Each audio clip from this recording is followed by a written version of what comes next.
This channel is part of the Nick Terrell Network. Sit back, relax and enjoy your featured presentation. Hi guys, hello and welcome back. So today I'm going to unbox for you Memoir 44, a Richard board game released by Days of Thunder. Okay, so straight away we see with this the Saving Private Ryan kind of vibes. It's World War II. I'm going to show you the back and give you a brief idea of what we're talking about. Okay, so you can see the board there, which is in hexes, quite traditional for wargaming circles. Okay, so this has been a really popular game. It certainly scratches that tabletop gamer itch, bringing it down to the board game level, and it's a wee bit abstract, but it's a really good game. If you haven't got like time to kind of get your whole like Flames of War army around to your mates or something, pull this one out, you do a whole lot worse. Okay, trusty specs. Memoir 44, the official game of the 60th anniversary of the D-Day landings. Obviously moved a couple of years on now, this game's a few years old. From the opening minutes of D-Day to the liberation of Paris and beyond, Memoir 44 airdrops you into the key battles to turn the tide in Western Europe. Omaha Beach, Pegasus Bridge, the Ardennes. You'll command your troops in battlefields that define the history of the 20th century.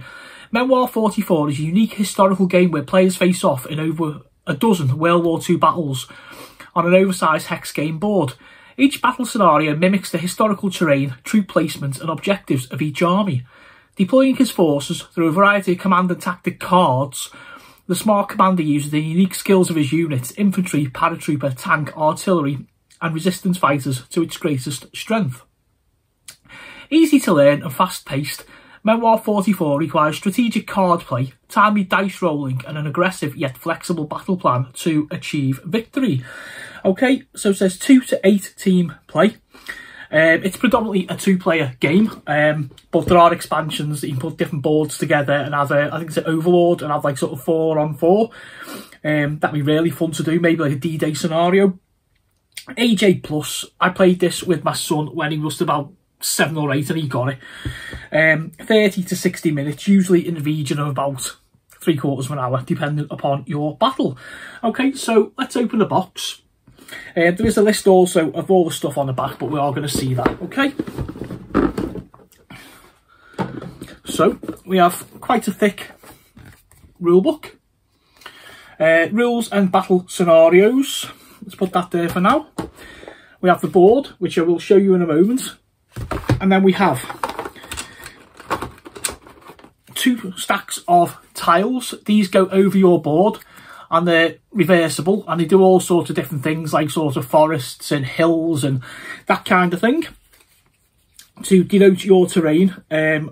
So things like if you're going up a hill, then you know you're going to sort of lose movement on that. If you're like defending a hill, you can have height advantages, that type of thing. All your strategic stuff.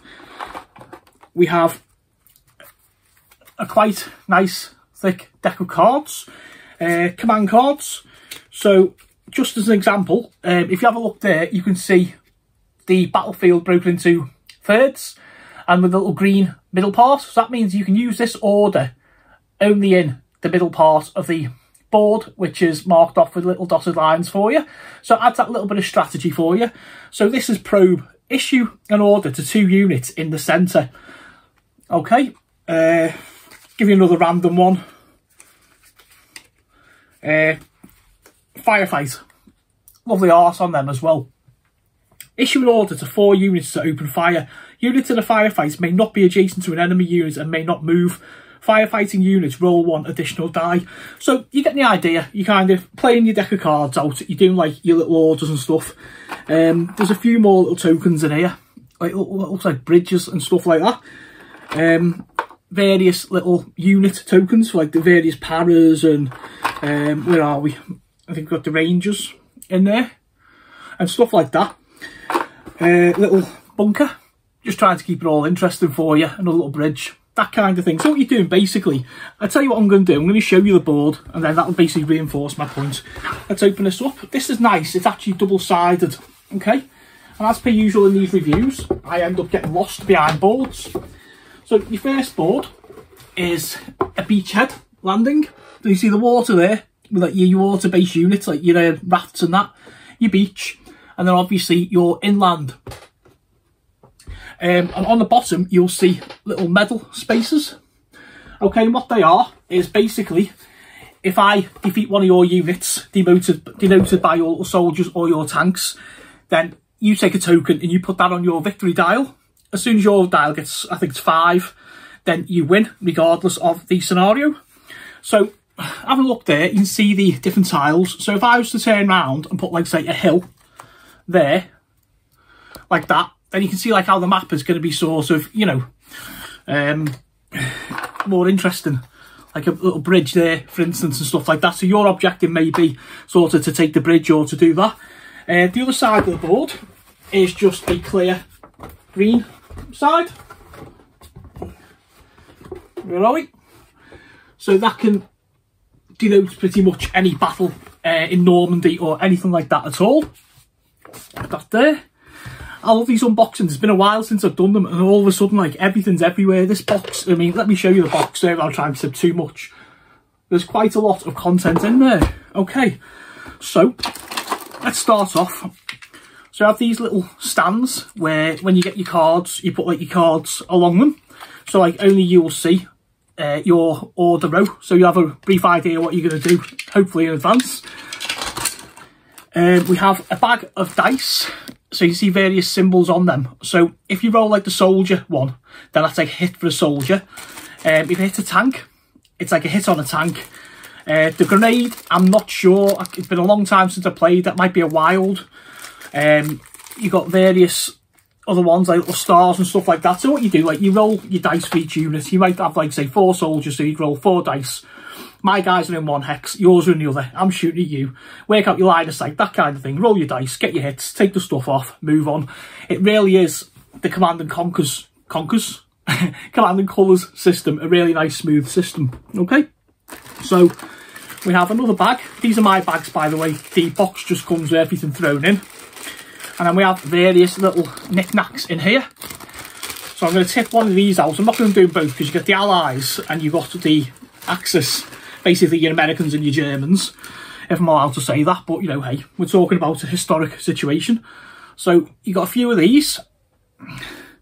You got a couple of little sandbag walls there. A couple of tank traps. And a couple of, like, cannons. Okay. So they'd be like, the sort of sand traps would be like, it might, like, reduce your movement by 1 or that kind of thing. It's all basically just restrict movements around a battlefield and to make it interesting.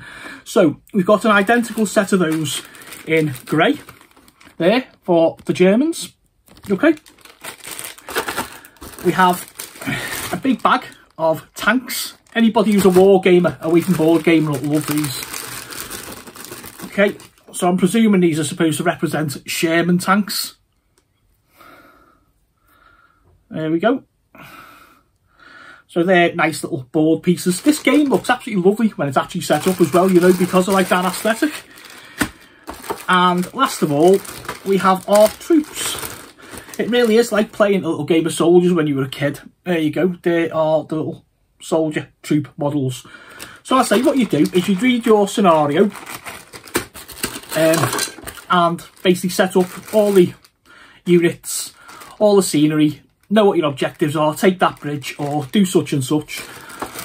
And you're away, you take turns to do so. There are the other bits. They are German troops, German tanks, which I'm presuming Panzer IV, and again, the little guns and barricades and that kind of thing. Okay, so I'm going to put all that over there, and I'm going to quickly show you, before I go, the rule book. I can't see my desk here. It's absolutely ridiculous. Okay, so, just these specs back on again. So straight away, we've got a little note off the publisher from the author and a list of components there. Okay, excuse the dog outside barking, please, if you're picking that up in the background. And then we have setting up the game, which is what I basically mentioned before. Tells you how you do it, where you do it, your battlefield, your command cards, your section cards, your tactics, the objective of the game. Again, just giving us a few little rules to kind of go by there. More of them. Tells you all about ranges of infantry, armour, that kind of thing. So the further away you are, the less dice you roll and stuff like that. There will be a gameplay of this at some point. All about terrain. Special units, so that'll be if you're going in like with your rangers or stuff like that. Little terrain cards. Tells about hedgerows, which would be very important, of course, if you're fighting around Normandy.